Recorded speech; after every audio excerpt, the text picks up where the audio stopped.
Well, welcome to our Module 5 live session. It is 6:30, so we're going to go ahead and get started. As people are coming in, I just want to make sure to respect your time. That's why we're going to start on time. As we get started, I want to do a quick sound check. Can everybody hear me okay? Yes. Perfect. And everybody can see the PowerPoint okay?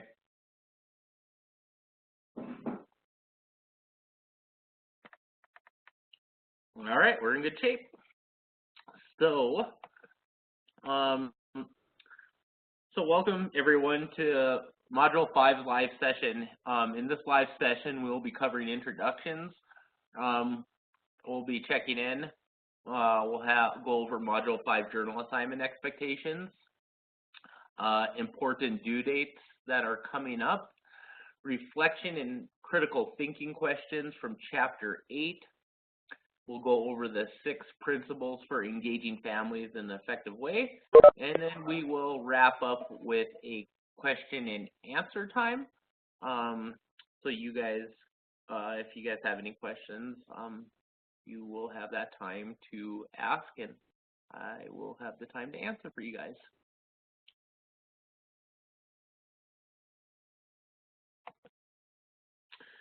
So as we get started, it's always nice to hear a little hello from everyone present at the live session. I know a lot of you guys have been at the live session already, and some of you guys know each other. But I always like to do this just so we get more familiar with and know one another a little bit better. So, of course, my name is Mike, and I'm from Colorado. I'm not originally from Colorado. I'm actually from North Dakota.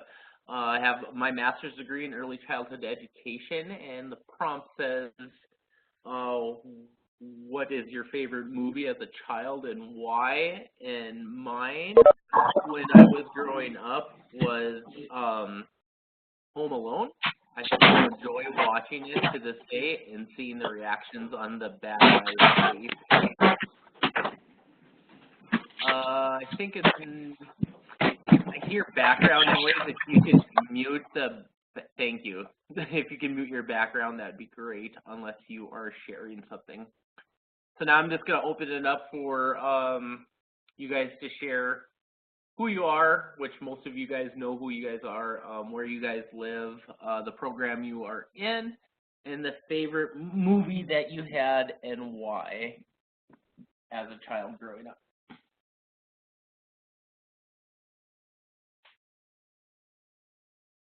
Hello, everybody. Good afternoon. This is Diana Hernandez. I am from Virginia, and the type of program that I am in is for my early childhood education associates. Hopefully, we'll be finishing in December. And my favorite childhood movie has to be The Little Mermaid. And the reason why is because I just love swimming, and I think, girls like princesses, and that's pretty much it. Well, welcome to class, Diana, and thank you for sharing. Thank you. Anybody else would like to share? And go ahead. Hi, I'm Naomi Hicks from New York City, doing my early childhood education associate's degree. Hopefully I'll be done in a few months also. My early childhood movies, like, it's hard coming from a Caribbean country where television was not something that every household had. But as early as I could remember, maybe like Elmo or Disney, something like that. Well, thank you, Naomi, for sharing, and welcome to class tonight. Marie on the chat box. Marie's from Indiana. She's also with us tonight. She's with the 2-year-olds. Matilda is her favorite movie growing up. She loved it because things she could do with her mind was amazing, and how smart she was for her age. and she wanted to kind of grow up and be like her. Well, thank you, Maria, and welcome to class tonight. It looks like Shanda also is here. Shanda is from Georgia. She lives in Georgia right now. She's originally from Long Island, New York, and her favorite child movie is The Goonies. Welcome, Ms. Shonda, and I'm glad you're here. Karine is also online too tonight, and she's from Minnesota. In early childhood, my favorite, she's in early childhood program. Her favorite movie is Toy Story. Well, welcome, ladies. It looks like that you guys, I'm glad that you guys are all here tonight. So we could, I could give you some information about what this crazy week looks like for your guys' course. There's a lot of information as far as assignments and stuff, so kind of want to dive right into due dates and just kind of seeing how the class is going. So as we get started, how is class going for you guys right now? What's your reactions to Module 5 so far? I know the coursework, like I said, there's a lot of coursework going on. What went well this term? What are you guys looking forward to in explorations 2? And do you know your guys' overall grade? So Marie has a question. Go ahead.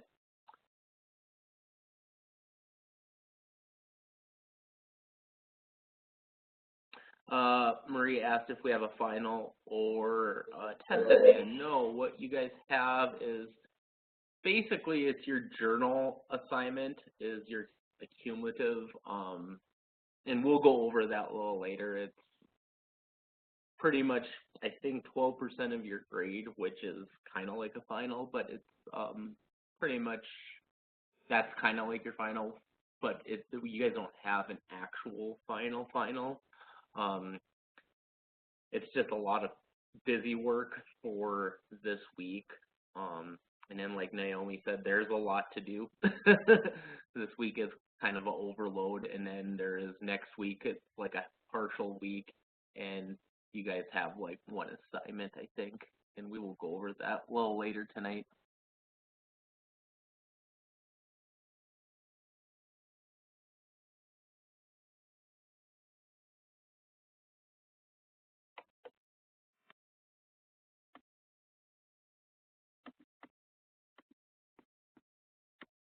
You guys know your guys' overall grade so far. I'm trying to grade things as they come in.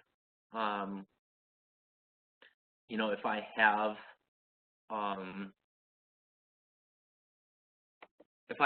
any questions or something, I will reach out to you and let you know how things are going and what you guys could do, so you guys aren't doing double and triple work.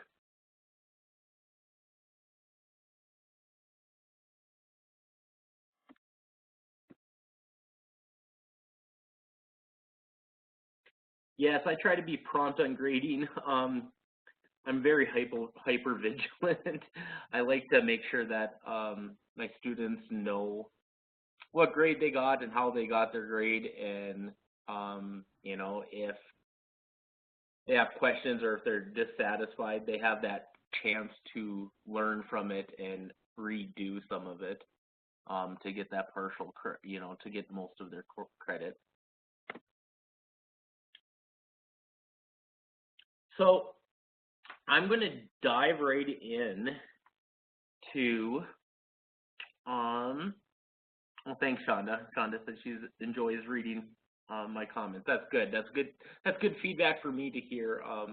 Hopefully they make sense to you, and if they don't make sense, please reach out and let me know for clarification. I always try to improve on myself, but want to make the classes enjoyable as possible, even with a lot of work that you guys have.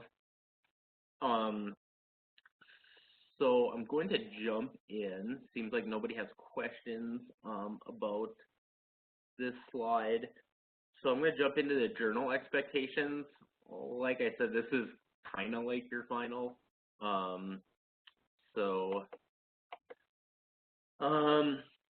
your reflection journal assignment will be graded based upon the quality of the information you include from all 4 topics. So you guys were supposed to be doing journal assignments for the 2nd, 3rd, 4th, and 5th.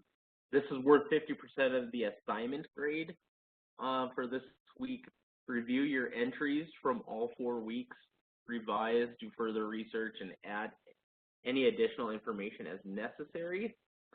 As a reminder, your journal should be 1 document with each entry starting on a new page.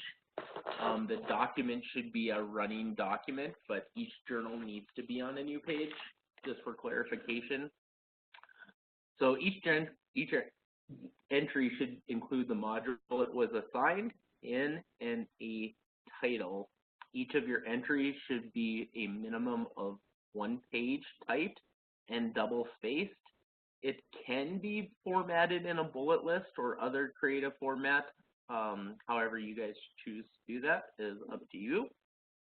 And the assignment should include a cover page in APA format, like I went over, I think either last week or the week before, about how to actually do that. And then the journal assignment is worth 12% of your overall grade in the course. So that is a lot. So make sure that you guys have that done, and the due date on that is this week. So hopefully that answered your question, Naomi. Shanda asked with the cover page, it just needs to be for the entire document, not for each module. Yes, yes. You only need 1, you only need 1 cover page for the journal assignment. Does that make sense, Shanda?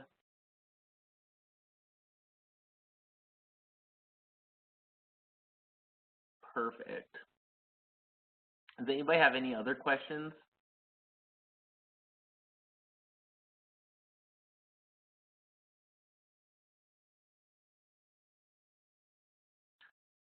The journal, and this is what we're going to go over actually right now, Diana, the question is the journal due this week, Sunday or Tuesday? It's actually due on this week's Sunday. So I'm just going to jump right into that since we are at important dates. So like I said, it's a lot of busy work today. Not today, but this week. You have 5 assignments that are due. You have your discussion post that most of you guys already have done. You have your written assignment, your exploration assignment, your live session, which you guys are already doing. So if you guys are present, you guys don't have to respond to the 12,000 questions that I ask.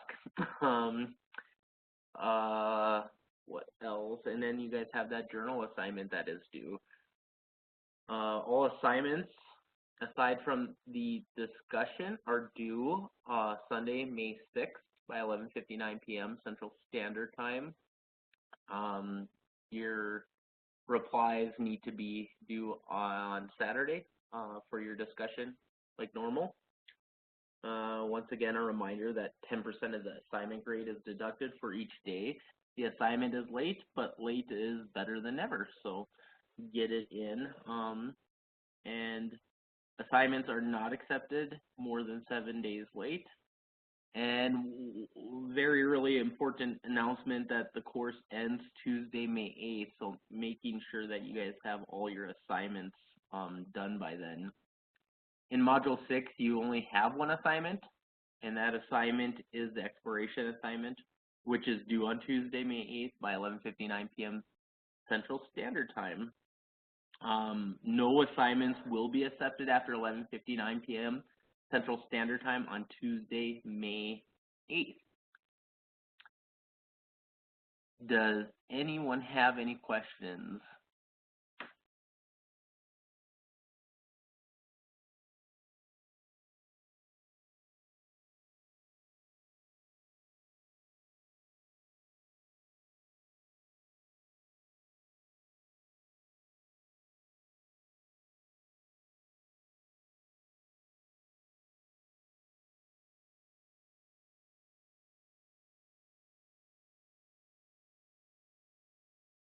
Does each okay, so I got it.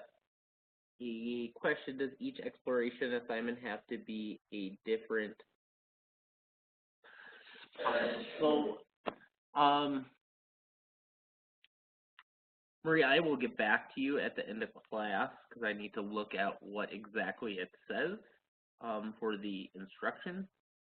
And then I will make sure to post that question and the answer on the Blackboard page tonight. Does that sound good?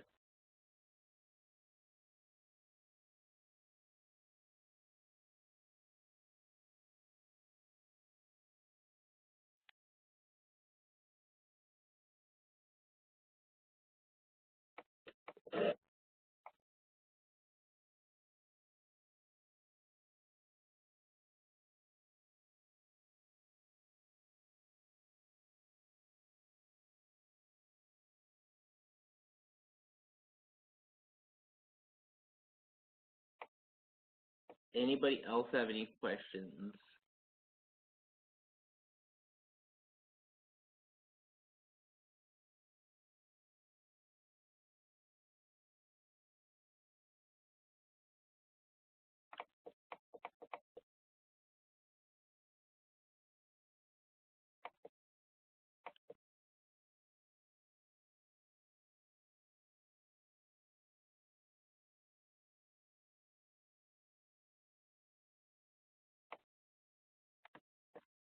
All right.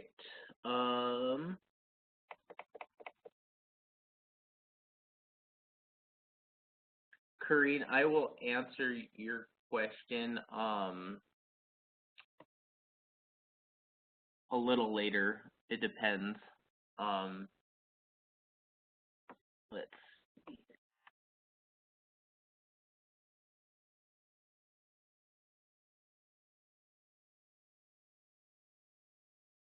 All right, so if nobody has any questions, I'm going to continue. Reflection and critical thinking questions from Chapter 8. So this week you guys were supposed to come prepared to discuss question number 3 and 4 during the live session.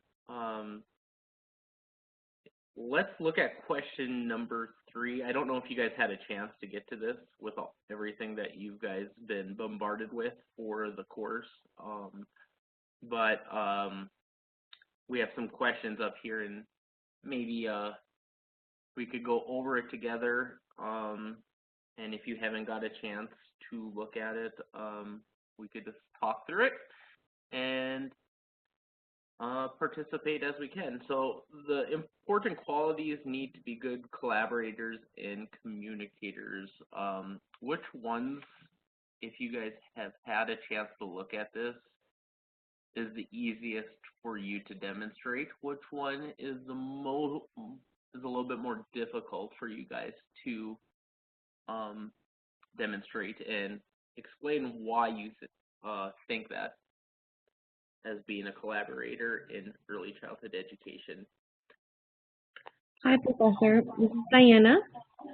I was reading through the questions earlier, and I feel that communication is the easiest to demonstrate.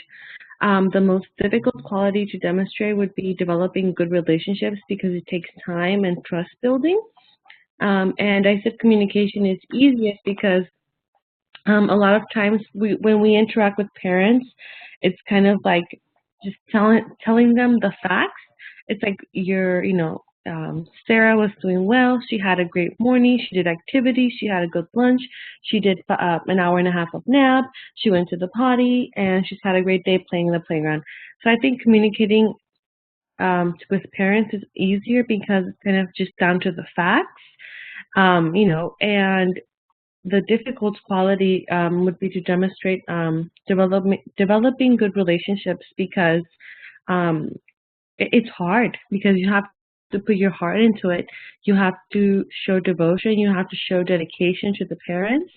And that's not always easy because as educators, we have to be vulnerable. And that's why I felt that trust building would be the difficult, what is it, developing the most difficult quality to demonstrate. Thank you, Diana, for sharing. Yes, it's really hard to find that balance with being vulnerable, but yet professional, and making sure that you have,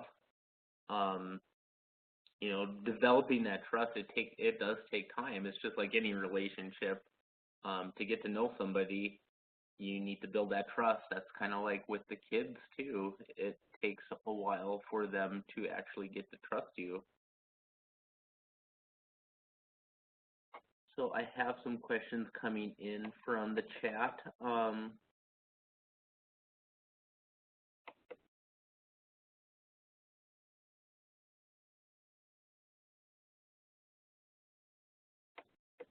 So Shanda said for herself, being a good communicator would be the easiest too.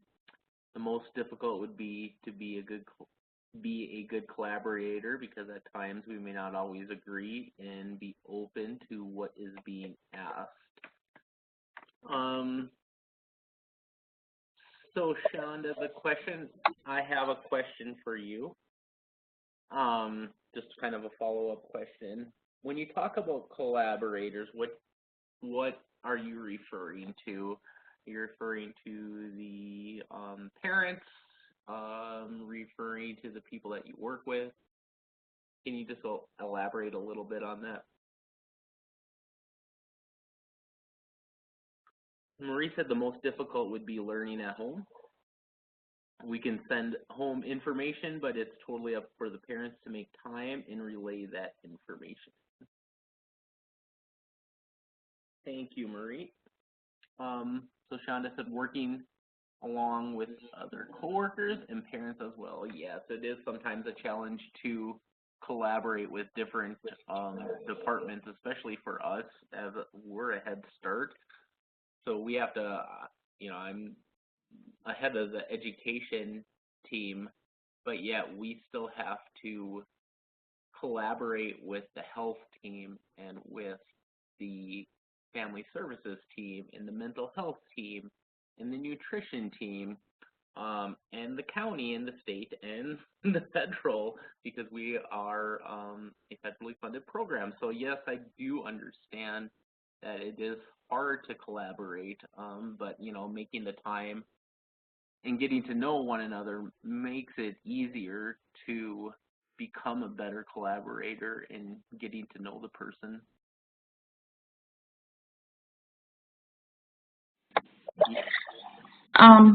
This is Naomi. I also felt like not just communication, but having the parents practice you are doing in with the child in the classroom. Example like bottle feedings, or because I'm in the infant class, and most of the kids are breastfed at home and only take a bottle in school. So it's hard to kind of have the parents on the same page with you sometimes because of maybe their busy schedules, or it's just more, easier for them to do. That's one thing. That's big on communication, like having that, like we have communication, it's great with them, but like the follow-up at home is not always, on track with what we're doing. So the practices are not the same. So we have a difficult time sometimes with the kids not wanting to take the bottle or having a difficult time. So we had to call the parents in to breastfeed or something, So that's one of the bigger things that I have problems with. Well, thank you for sharing, Naomi. Sometimes it is a struggle for parents to come in, and it is hard for them to collaborate with you just because, one, they are paying a lot of money, I'm sure, for childcare, and they expect for you guys to pretty much to raise their child while they're at work, which is not okay, but at the same time, trying to find that balance where you got to do what's best for the child and the family and the situation at hand.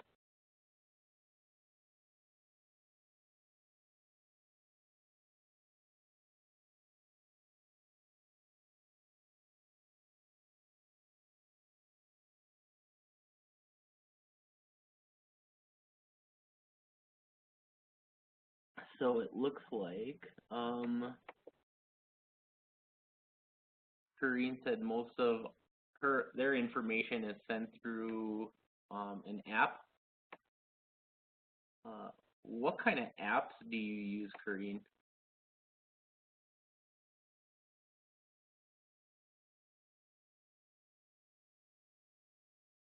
It's called Kindertales. Has anyone ever heard of Kindertales? Seems like there's a lot of different apps out there.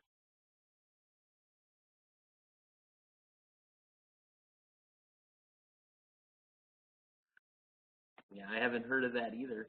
Thank you for sharing. That's awesome. I have heard Tabpole before. Thanks, Naomi.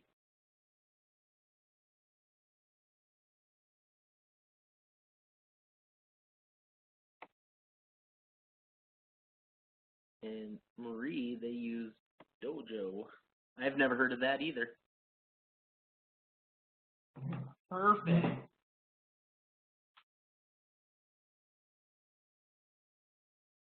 So I was going to ask you guys if you guys have read the story regarding Joseph and Kristen. I know some of you guys never got to number 3, so some of you guys probably didn't get to number 4. If you did not get to it, I can possibly read it out to you guys who have not read it. I just want to get a quick poll of who has read the story, and then we could talk about one of them.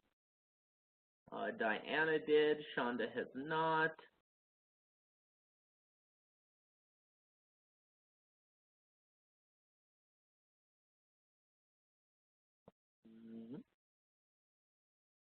Diana, reading it now. Thanks, Marie. At least. So if you guys take a look at that, if you have it in front of you, and you're reading it, say right now, I just want you guys to take a moment, take a few minutes, and we will discuss. Let's go ahead and discuss Joseph's story regarding what could teachers or administrators done differently to make the experience a little bit more positive, since it looks like the majority has read that one. Professor, this is Diana. I was reading this story, and I just find it so interesting how things like this actually happen.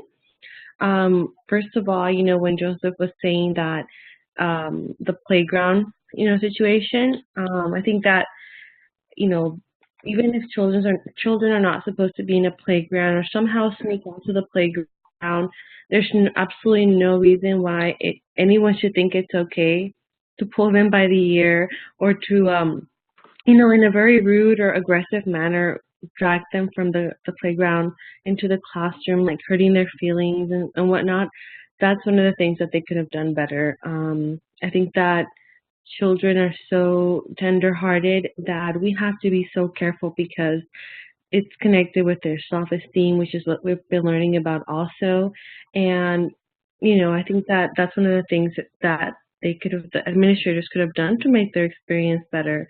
And second, I was reading, that Joseph was saying that, a lot of the students were put in more than half, I believe, of the students in his school were put in special ed classes when maybe a lot of them didn't need to be in special ed classes. I think that administrators could have been more careful in choosing or in just putting students in special education classes, especially if I wasn't sure if it's because of their different cultures or just because they wanted to add students to special needs classes. But I think that sometimes educators or administrators can be so overwhelmed with the amount of work that needs to be done in the office, running a school. But in any case, I think that it needs to be made a priority to do things right, no matter what, no matter how much work there is. Well, thank you for sharing your insights, Diana. I really do appreciate that. Like that story with Joseph, times were different. Times were different in the 70s. Times were a lot different back, even if 10, 20 years ago, a couple decades ago. So yes, it's been, times have changed completely. And with that, regarding that story, it's often the parents whose memories of school are not really that positive, who do not appear for those conferences because of stuff that has happened prior in their life during that school setting. Sometimes parents are too tired, too insecure, and then on occasion, some people really just don't care. But in Joseph's suggestion that the caregivers and the teachers reach out to children's parents and family members, once parents have that confidence in building that relationship with the teacher, they may feel encouraged to visit their children's school.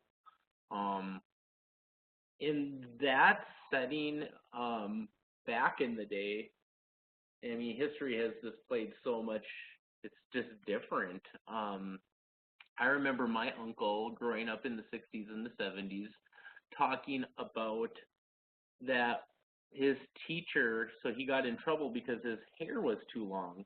So in front of the whole class, the teacher gave him a haircut, and he had an afro. And that was his punishment. So, I mean, different parts of the country is just, it's really, really, I mean, looking at it, it's sad, but it's just like, wow, if you do that in today's society, you would never be able to work with kids again.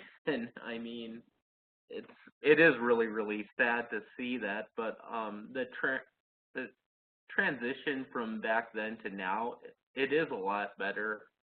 And I think as educators, we just have to be really aware of how we are treating our children. A lot of it is just what we're saying to them. And Professor, I would like to share a little bit of what you're talking about. Back in the day, things were different. We have some older teachers, some that are, one that is 78, 79, and one that is like 68, and they're quote unquote old school, and they're still, and I can say this because it's true, a lot of people can see this, that they are still a little bit biased about including children from other cultures. And it's not just an observation, it's things they say. And it's sad. I'm 3 times younger than them. I literally can be their granddaughter. And so it's hard to correct them, or to, kindly tell them, you know what, it's not okay to say things about this culture. It's not okay to say things that, about this type, this certain group or whatever. So even now, actually. There's still some people or some teachers, some educators that they're still, have that mentality or still thinking like in the old days. So it's still something that we're all working with, I think.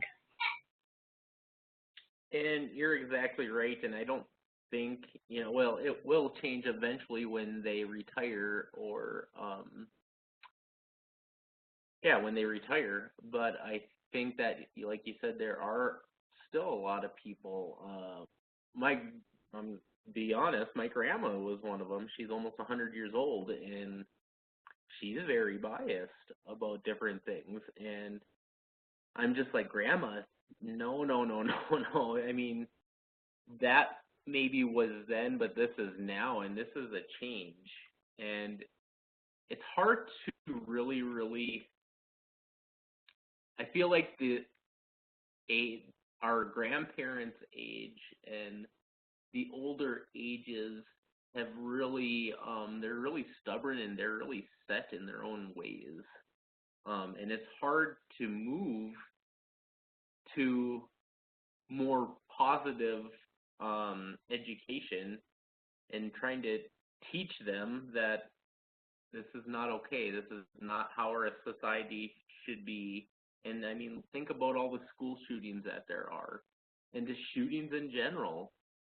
Um, if you're not really careful, I mean, I feel like that what you say and how you say it and what you do has lots of effects on children growing up, which in turn has detrimental effects to people and how and what happens, especially now in a day and age where it's sometimes not even safe to go to school because you don't know what's going to happen. So yeah.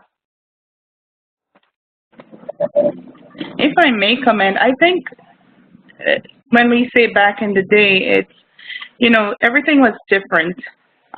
Now we're exposed to so many different things. Technology is one. A lot more trainings and the theories are different. It's developing and, it's opening up into a different age and time. Diana, these teachers who's at that age, you have to remember their culture and how they grew up then was all about discipline. And as I said, there was like no TV in the house, and there are certain things that you just don't do as a child. For this day and age, you see a lot of different styles of parenting. And back then, it was more for, you know, authoritative or authoritarian parenting style. Now we have parents who's more, open to children exploring or speaking and, saying how they feel.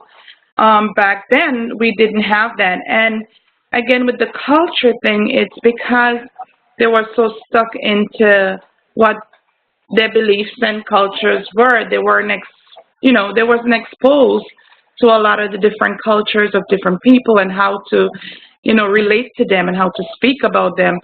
So I think even if they're 70 and 60 years old, they still have a lot of learning to do. So maybe even you think that you're a grandchild to them, maybe if you open their eyes to certain things and help them, maybe they might be open to that, and maybe they might want to learn something different. You just, maybe you should say something to them privately, or, and say, it's kind of hurtful, and what you're saying is the same topic that we had this week for our discussion post. And, let them know so that maybe no one ever corrected them. Maybe no one ever taught them different. So put your teaching skills into action.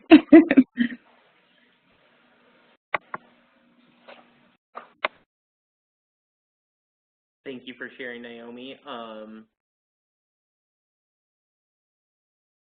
Thank you for sharing. Does anybody have anything else? That was a good conversation there on Joseph's story. Marie, did you have any other insight? I know you were reading it.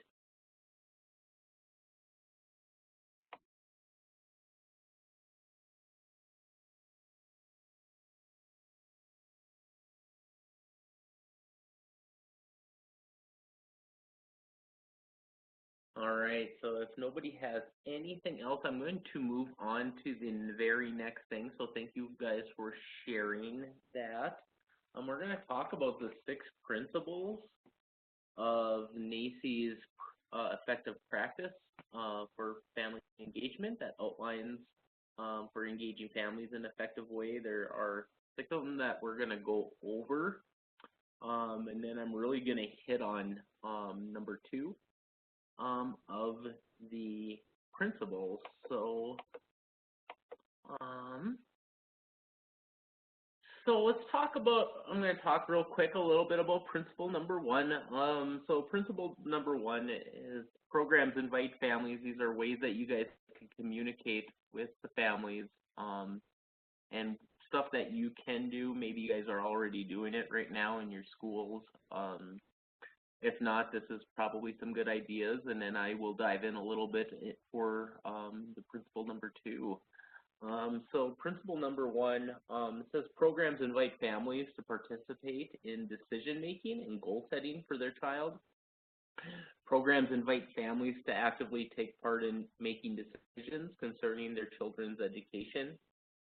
Teachers and families jointly set goals for children's education and learning both at home and at school. So basically this is usually discussed during home visits, parent-teacher conferences. Teachers can provide shared activities so parents can work with the child at home to meet the specific goals that the teacher and that the parents has set up. So basically that kind of revolves around principle number 1. Principle number 2, which we will go a little bit more in depth a little later, but that is teachers and programs engage families in two-way communication. So these are strategies that allow for both school and family-initiated communication that is timely and continuous. Conversations focus on a child's educational experience as well as the larger program. Communication takes multiple forms and reflects each family's language preference. Basically, this would include daily sheets that you probably guys do. Maybe you guys went away from that. Those apps that you guys have shared earlier in tonight's live session, emails, phone calls, etc., about how the child is in school, at home. And like I said, we will go a little bit more depth with that later. I will talk a little about stuff that's maybe not as common now that we use that we could possibly integrate in our teaching practices. So yeah, so moving forward, there's also principle number 3, 4, 5, and 6. 3 focuses on the programs and teachers that engage families in ways that are truly reciprocal. Programs and families benefit from shared resources and information. Programs invite families to share their unique knowledge and skills and encourage active participation in the life of the school. So teachers seek information about the child's lives, families, and communities and integrate this information into their curriculum and teaching practices. So it could be, you know, volunteers in the classroom, show and share, lunch with a parent, lunch grandparent day, chaperones on field trips, etc. Stuff to that extent is what that principle focuses on. Principle number 4 says programs provide learning activities for the home and in the community. So programs use learning activities in home and in the community to enhance a child's early learning and encourage and support families' efforts to create a learning environment beyond the program.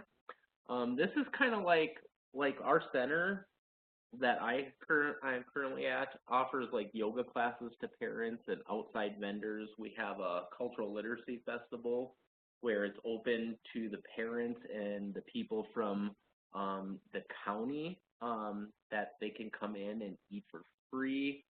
There's face painting, dancing, and it all revolves around different books that each child gets a book and has several different things to partake in during this big event There's also cooking classes that comes in for parents, and there's different workshops to promote the overall well-being of the family and the child.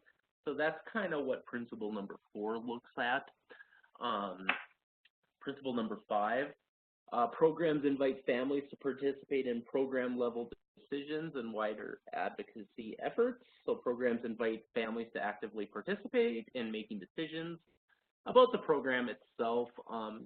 You probably don't get this a lot if you are corporately owned, because usually if it's corporately owned, it's the person who's running the business usually makes all the decisions.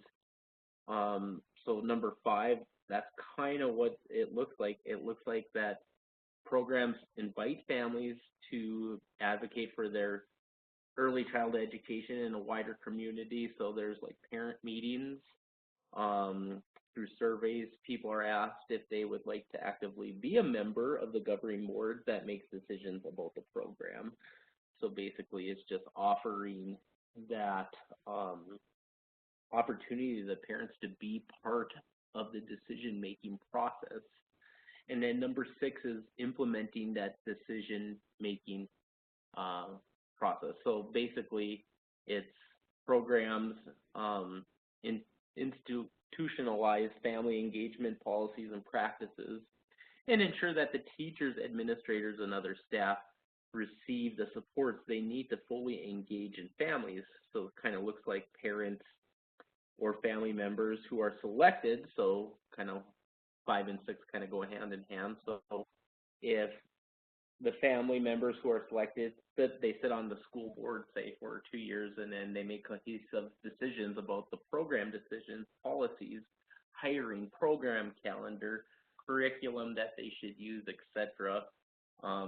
School or center staff brings up conversations, and governing board needs to come to a consensus to implement the changes for the well-being of the families, staff, and children. So that's kind of what the 6 principles of family engagement looks like. I'm going to concentrate a little bit now on principle number 2 because it pretty much affects you guys more than probably anything else out of the principles. So principle 2, what principle, I'm going to ask for you guys to share what principle stood out to you and why. And then I'm just going to dive in a little bit about social media and things that you guys could do to enhance your guys' class and just make that communication a lot more effective.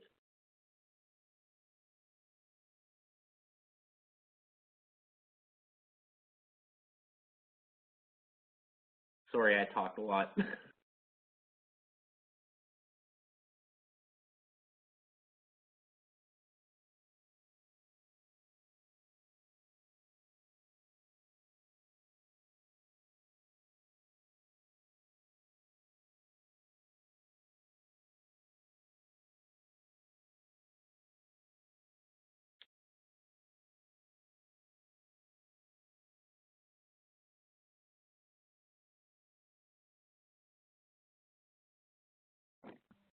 So Diana shared that she is not allowed to use any type of social media, but she thinks using Facebook group is great, specifically for the families, of course.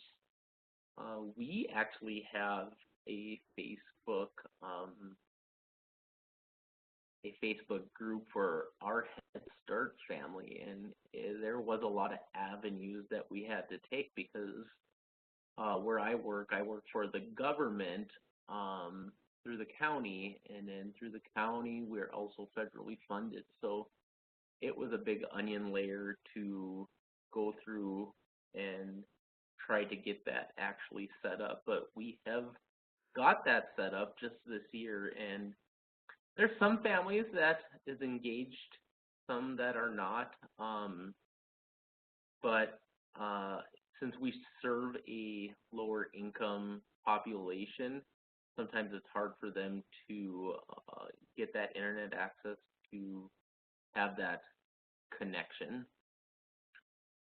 Marie said programs invite families to participate in decision making and goal setting for their child because I just did conferences today and the parents and I work on participating together and setting goals for their child.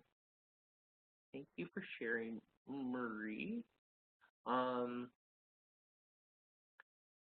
Do your parents seem happy with the progress that their children are making?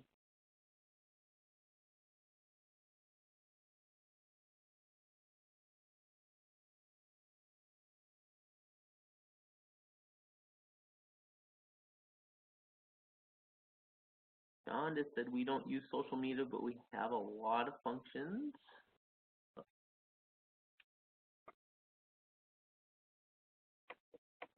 We have a lot of functions at the school that are community-based. Thanks for sharing. Back to Marie, she said they say their child has grown a lot since coming into my class. That's always nice to hear, that positive feedback from the parents. Thanks for sharing, Marie. Naomi said, we do not use social media. I will have to agree with Diana with Facebook. Marie also said a lot of the biggest changes is increase in vocabulary. Nice.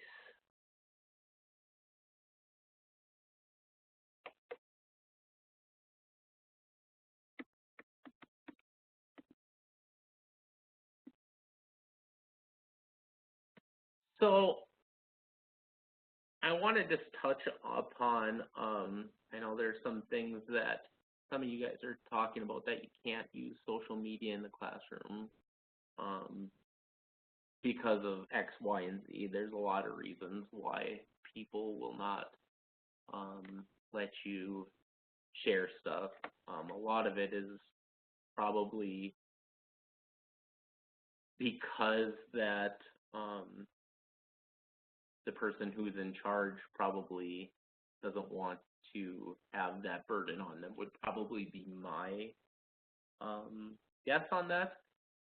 But if we really advocate for that, because we are in an age of technology and people tend to go on Pinterest, Facebook, Twitter, stuff, not even once a day, but like 13, 14, 15, 16, 17, 20 times a day probably. My wife is, I don't want to tell her that, but she is prone to doing that. She loves going onto Facebook, and it's just like, I call it digital heroin because it's just like, it's addicting. But we are in an age of social media, and I think because a lot of places are starting to go paperless, that we need to look at these different ways of communicating. So, you know, like when I was in the classroom, I sent the weekly print newsletter. I sent weekly newsletters, made phone calls, and, you know, set up the conferences like usual. Had parents' night, picnics, open houses, and then always the daily volunteer opportunities. But, you know, with this social media that's out there, there are various new ways to communicate with families. And the very first one I want to talk about is Pinterest. So there are Pinterest boards. These are usually teachers' favorite things. These are an easy way for teachers to share information and ideas so that families can stay informed and find new creative ways to help their children at home. Yeah, I'd really advocate for your families to get in touch with this. It's, you know, for teachers can make a board, so you guys can make a board that has current research on different educational topics or issues, or create one that may include the subject-specific activities for children to do at home. My favorite board is the one with the recipes to make at home. Each board gives families the opportunity to take the concepts you're teaching at school and engage children at home with them. If a family has Pinterest account, or if the Pinterest smartphone app, which is both free. They can see your pins that you post and will therefore know there is something that they can be working on home with their child. So that's a really good way to collaborate with your family, so you have that reciprocal communication, and you're just taking what they're learning from the classroom and extend it at home, and giving that parent the opportunity to do so. So another one that that is used is Twitter. So Twitter account allows teachers to follow other educational professionals and organizations that tweet about education-related topics, activities, articles, and ideas. When a family has a Twitter, they are able to follow the teachers, see different ideas and topics, and read about important issues related to the children and their education. The teacher's educational professional Twitter account must be kept separate from a personal Twitter account. So that is another avenue that you guys could take if you choose to do so. I know a lot of you can't do that, but if you can, I would challenge you to do that. It's just another good way for those lines of communication. And then the very last one that I want to talk about is the classroom website. So anyone could design a classroom website, and your website can be built to include anything you want it to.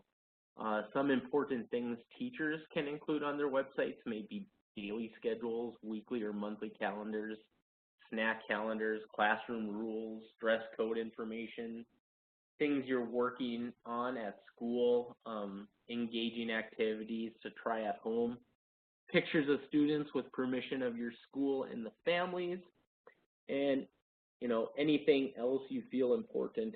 The classroom website can also include a blog on which you can post a newsletter or write ideas about articles or topics that you want to share with your families. But however, despite of the prevalence of social media, not everyone chooses to use it or has access to it. Like some of you guys can't use it because of policies. But then there are people who don't have iPhones either, or computers, such as grandparents and grandchildren, especially if you have the grandchildren and grandparents raising their grandchild. So a teacher must still send home those notes, make phone calls, and send letters, and meet face-to-face with the guardians and the family members whenever possible. But research has shown that this is the best way to build relationships with families in this day of age. When done well, social media communication should overlap with traditional communication and ultimately relay the same information.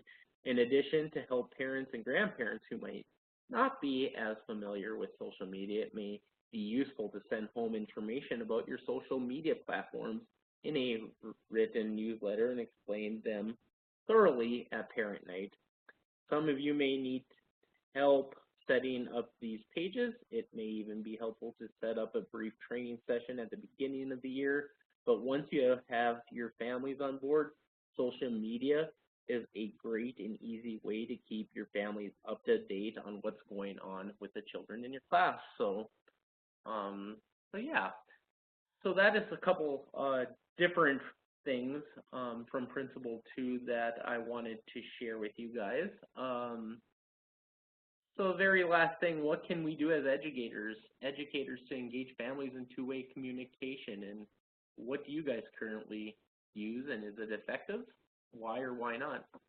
And is there something that you've taken from what I've said that you would like to implement or try?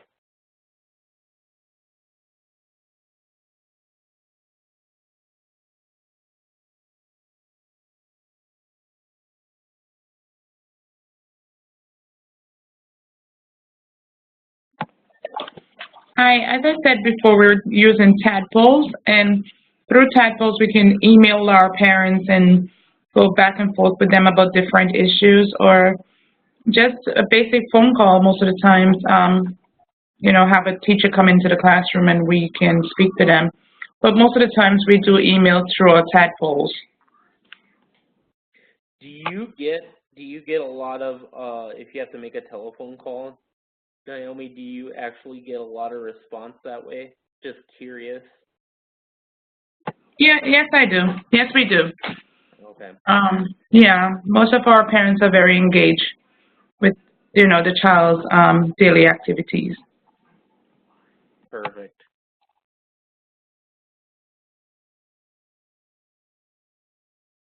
Anyone else? Diana said yes, we're able. Oh, we got a lot of them coming in through the chat. Yes, we're able to give calls to parents. They really like us reaching out to them, even about the small updates. I know for me, I like text messages throughout the day of my child, even though my wife stays home with my child and a few other children. I still like seeing those daily updates of just pictures. Kind of makes me happy when I see her, especially if I'm having a stressful day at work. Marie says they send home notes. We also use the app Classroom Dojo, and the best way to explain it is Facebook for each of our families. They can like posts and comment on the pictures. We also post things we send home to. Thank you for sharing, Marie. Shanda or Corinne, do you have anything else to add as we wrap up?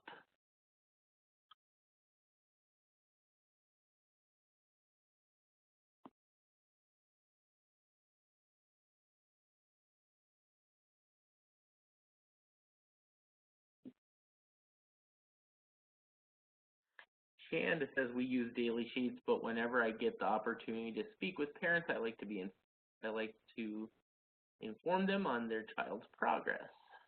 Perfectly. Thank you, Shanda. So hearing and seeing no other comments, you guys have a chance to ask questions, anything about a live session. If you're watching this recording at home, make sure to answer all of the questions that are on the slides and any questions that I have asked your other peers to answer during this live session in order to get full credit. I know that there was a question that Marie asked about the files. I will get back to you, but just for I just want to explain a little bit, but for each exploration assignment that has the same questions with different videos each week and a different key area focus, the key area focus is what I'm talking about for the week, if that makes any sense. And with the exception of week 6 exploration assignment,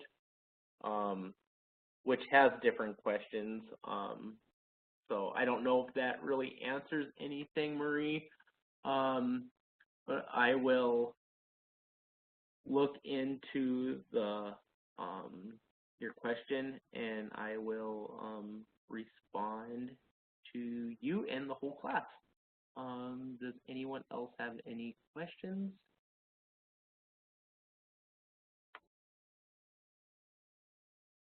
All right, so if there's no questions for now, everybody who participated in this live session will receive full credit, and I thank you guys for taking the time out of your busy schedules to participate in this live session.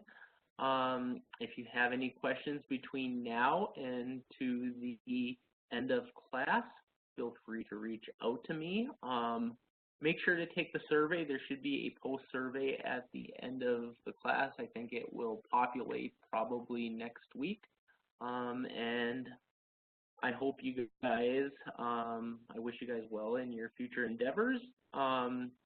And if you have any questions or anything that you need, please let me know, and I will respond to you as soon as I can. All right. Thanks, guys. Have a good night.